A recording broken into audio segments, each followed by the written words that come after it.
সর্বশেষ কথা হচ্ছে, এই উম্মতের নারীদের জন্যই নবী সাল্লাল্লাহু আলাইহি ওয়াসাল্লাম 4টা কাজের সুসংবাদ দিয়েছেন। 4টা কাজ করতে পারলেই জান্নাতের যে কোনো দরজা দিয়ে ইচ্ছা তারা প্রবেশ করতে পারবে। বাসায় গিয়ে এই হাদিসটা শুনিয়ে দিন।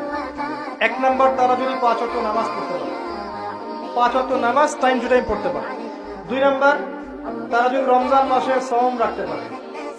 3 নাম্বার, তারা যদি লজ্জাস্থানের হেফাজত করতে পারে, মানে পর্দা করতে পারে। এখানে আমি খাস পর্দা বোঝাচ্ছি, ডিজিটাল পর্দা বোঝাচ্ছি না, খাস পর্দা বোঝাচ্ছি। পোশাক এমন হবে না যেটা পরলে শরীরের কাঠামো বোঝা যায়, এমন পোশাক চলবে না। পোশাক এমন হবে না যেটা পরলে বাহির থেকে ভিতরের অঙ্গ দেখা যায়। পোশাক এমন হবে না যেটা অমুসলিমদের সাথে সাদৃশ্য আছে। আর পোশাক এমন হবে না যেটা পুরুষদের পোশাক। তারা যদি তাদের লজ্জাস্থানকে হেফাজত করতে পারে। আর 4 নাম্বার, যদি স্বামীর আনুগত্য করতে পারে। এই 4টা কাজ যে নারী করতে পারবেন, ইনশাআল্লাহ জান্নাতের যে কোনো দরজা দিয়ে ইচ্ছা প্রবেশ করতে পারবেন ইনশাআল্লাহ।